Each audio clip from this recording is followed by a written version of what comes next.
भी भगवान नारायण का स्वरूप नहीं ले सकते हैं, क्योंकि राधा का प्रेम महाभाव, महाभाव स्वरूपिणी राधा ठाकुराणी, सर्व लक्ष्मीमयी कांता कृष्ण कांता शिरोमणि, सर्व लक्ष्मीमयी राधा कृष्ण कांता शिरोमणि, आधिरुद्ध महाभाव राधिका प्रेम, विशुद्ध शुद्ध जैचे दशवानो हेम, शुद्ध प्रेम, राधार प्रेम अति शुद्ध, दशवान हेम। तो राधा का प्रेम, in front of Radha's love, Krishna cannot display his four-handed form which displayed to test the gopis. इसीलिए भक्ति सिद्धांत प्रभुपाद ने वहां गौड़िया मठ बनाया, उसका नाम है ब्रह्म गौड़िया मठ अलारनाथ में। और वहां राधा कृष्ण का क्या नाम दिया पता है? गोपी गोपीनाथ, गोपी गोपीनाथ प्रभुपाद ने नाम दिया, गोपी गोपीनाथ, क्योंकि गोपियों का परीक्षा किया भगवान ने अलारनाथ का स्वरूप लेके। The Lord tested the gopis. The gopis did not want Narayan, they wanted Krishna. But when Radha Rani came, then Krishna wanted Radha. It became opposite. गोपियों को कृष्ण चाहिए, नारायण नहीं चाहिए। लेकिन जब राधा रानी आ गई कुंज में तो कृष्ण सब कुछ भूल गए। बोले भगवान बोले हे राधे, हे राधे।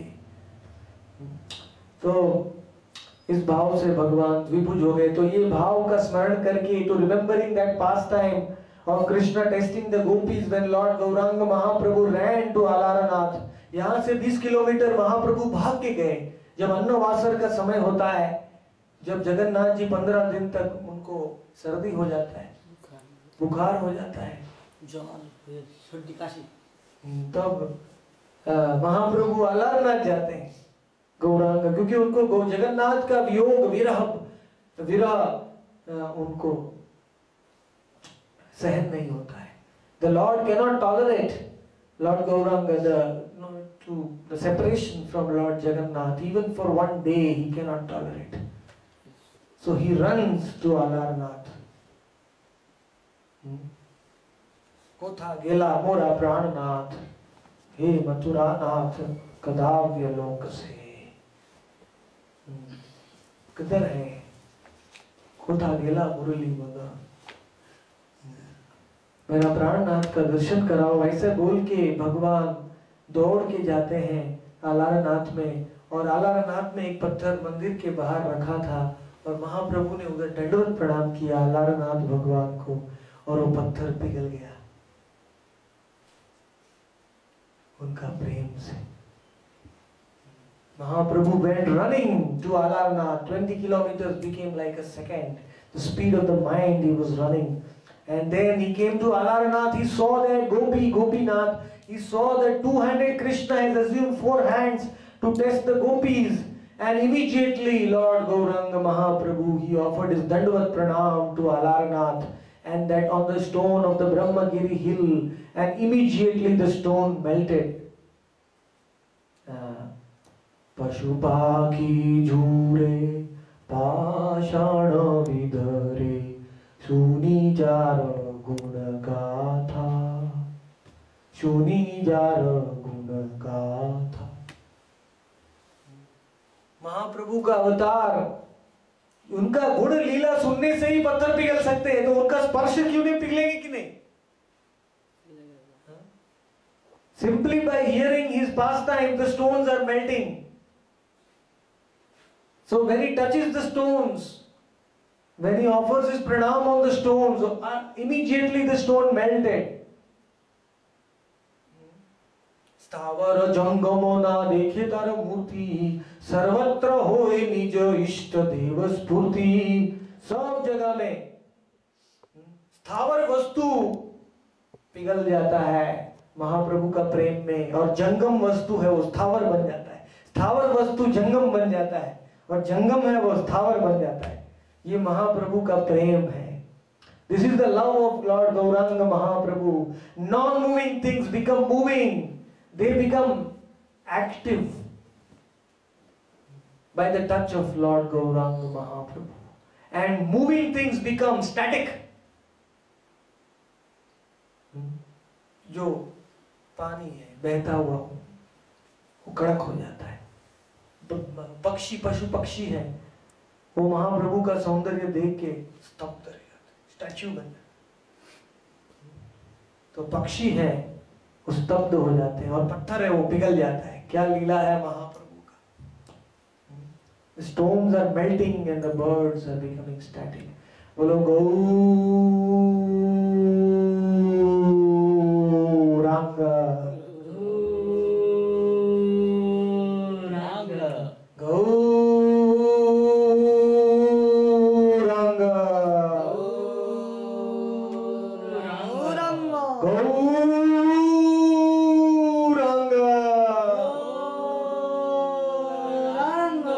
गौरांग बोलिया नागे नो गलिया कैमोने गोड़िया चे। विधि केमन गड़िया विधि केमन गड़िया कि विधि कैमोने गड़िया चे। नरहरि सरकार ठाकुर गाते हैं कि गौरांग बोल के आपको आंख में आंसू नहीं आ रहा है, पत्थर तो पिघल रहा है और आपका हृदय में को पिघल नहीं रहा है, तो कैमोने गड़िया चे। ये हृदय क्यों बनाया ब्रह्मा ने? पाषाण समान, पाषाण भी पिघल रहा है। गौरांग बोलिया नागेनु गलिया। लेकिन हम इतना दुर्भाग्य है। अलारनाथ का इधर प्रमाण है। The Alarnath is the proof that even stones are melting by Gauranga's mercy, by his glance, by his touch. And we are chanting Gauranga's name, but our heart is not melting. Something is very, very wrong. बहुत गड़बड़ है। इधर पाषाण हो गया। पाषाण के समान। भस्मसारम हृदयम बधेदम। तो पाषाण कैसे पिघलेगा? पाषाण। भजो भजो भाई चैतन्य निताई सुदृढ़ विश्वास कोरी।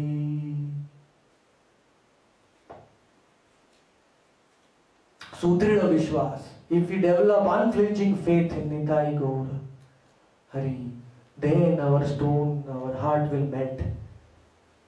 कितना भी पत्थर पाषाण हृदय होगा, लेकिन निताई का कृपा से हमें वो प्रेम मिल सकता है। कभी तुम्ही जानी तुम्हारा अपराध प्रचुर, कृष्ण नाम बीज तारो ना करे अंकुर। अपराध प्रचुर होने के कारण हमारा हृदय पाषाण जैसा हो गया। Our offenses are unlimited for millions of lives. We have committed so many पाप, so many offense, so many अपराध. So our heart has become very, very hard. कितना जन्म लिया इस संसार में, आपको याद है कितना जन्म लिया आपने? How many lives? किसको याद है?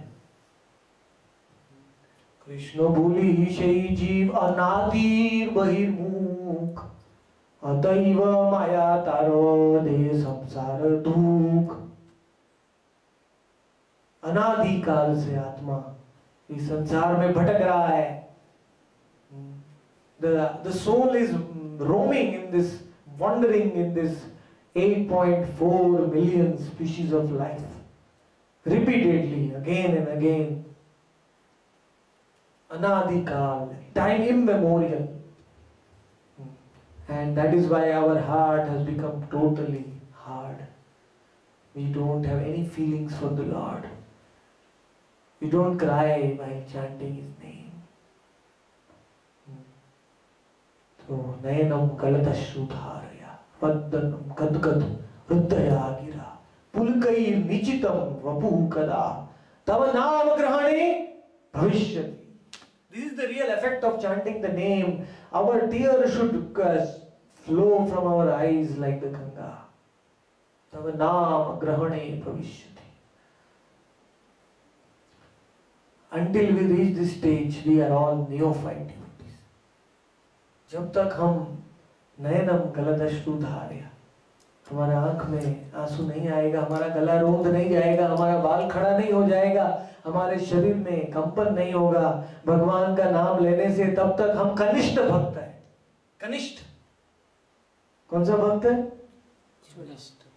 कनिष्ठ भक्त। मध्यम भक्त का क्या लक्षण है?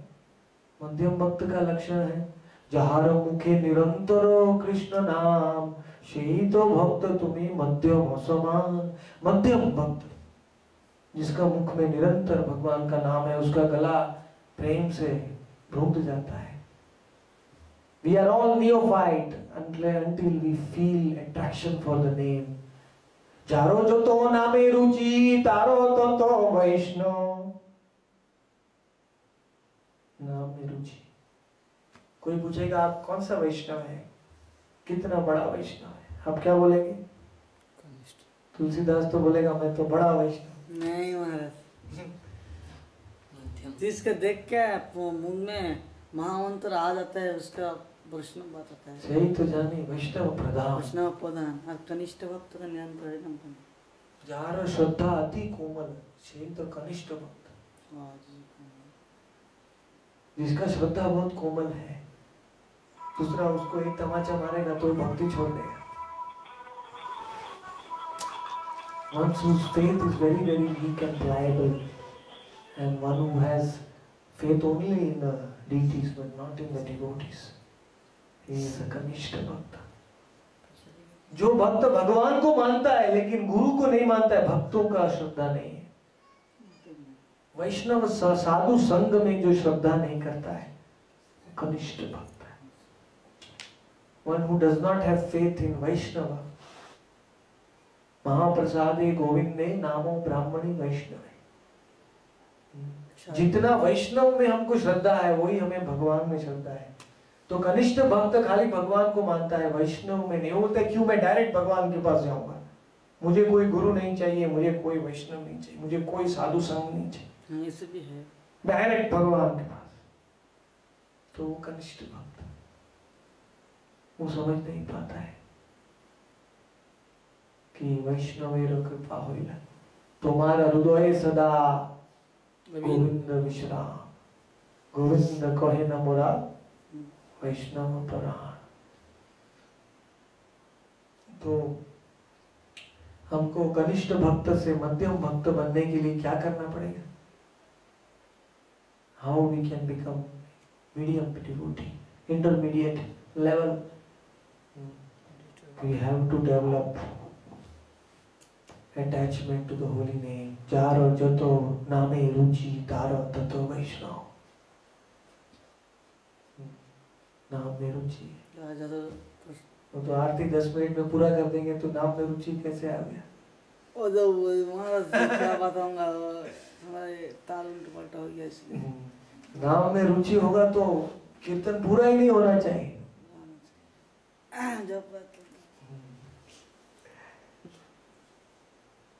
निरंतर करो संकीर्तन। जय कृष्ण शेई नाम भजो निष्ठा करे। जय कृष्ण शेई नाम भजो निष्ठा करे। हमारा गुरु जी 102 साल का भक्ति शास्त्री परमपद महाराज, मैं उनको कोई भी उपदेश पूछता हूँ तो एक ही श्लोक बोलते हैं, जय नाम शेई कृष्ण तुम्हें भजो निष्ठा करे। नामे रसोहित अचिन श्री हरि। सब कुछ नाम में। नाम और दूसरा मुझे श्लोक बोलता है, नाम भज नाम चिंत नाम कर सार। नाम भज नाम चिंत नाम कर सार। My Gurudev always used to tell me, this is the essence of all instruction. सब उपदेश का सार यही है कि भगवान का नाम के प्रति आसक्ति को बढ़ाओ। Develop attachment for the name, then आप महान वैष्णव बनेंगे। पूरा संसार से लोग आपको दर्शन के लिए आएंगे। Everybody will come to have your darshan. You will become Jagat Guru. ओ वेश्या थी, उसको हरिदास ठाकुर ने जगत गुरु बना दिया। वेश्या को कैसे बना दिया? नाम से, नाम उपदेश। निरंतर नाम लो तर तुलसी रस सेवन, अचिरात पावे तुम्ही कृष्णेर चरण।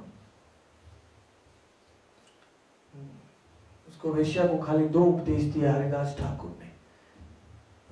He gave only 2 instructions to that prostitute. He made the prostitute into Jagat Guru. In a very few months, she became the guru of all the devotees, of all the people in this. Haridas Thakur told her, do only 2 things. You chant the name and you worship Tulsi. Tulsi Rasevan. तुलसी रे सम्मुखे तुम्ही कर नाम ग्रहण। तुलसी रे सम्मुखे कर नाम ग्रहण। अतिशय शक्तिशाली महाप्रभु गंभीरा में यही करते थे, तुलसी के सम्मुख नाम ग्रहण करते थे। क्योंकि हम नाम लेंगे बाहर बैठ के तो हम क्या भगवान को आनंद दे सकते हैं? हमारा नाम तो सब असली नाम नहीं है। हमारा नाम मुंह में होता है, हमारा मन इधर उधर भटकता है। When we are chanting the name, we are not concentrating. So our chanting cannot give pleasure to the Lord. But if we chant in front of Tulsi, then we are trying to give pleasure to Tulsi, and Tulsi will accept our name because she is a devotee, very merciful. She is more merciful than the Lord. She will transfer our chanting to the Lord. And when Tulsi is offering something, Brinda Devi, to the Lord, then the Lord cannot refuse. भगवान मना नहीं कर सकते। तुलसी के सामने बैठ के जो नाम लेता है उसका नाम भगवान स्वीकार करते। So let us accept this instruction and let us try to raise ourselves to Madhyam Bhakta and then Uttam Bhakta. धीरे धीरे हमें अपनी भक्ति को बढ़ाना चाहिए। नाम में रुचि, जीव को दया और वैष्णव सेवन तीनों करना चाहिए और अपना जीवन सफल बनाना चाहिए। Thank you very much. Hare Krishna.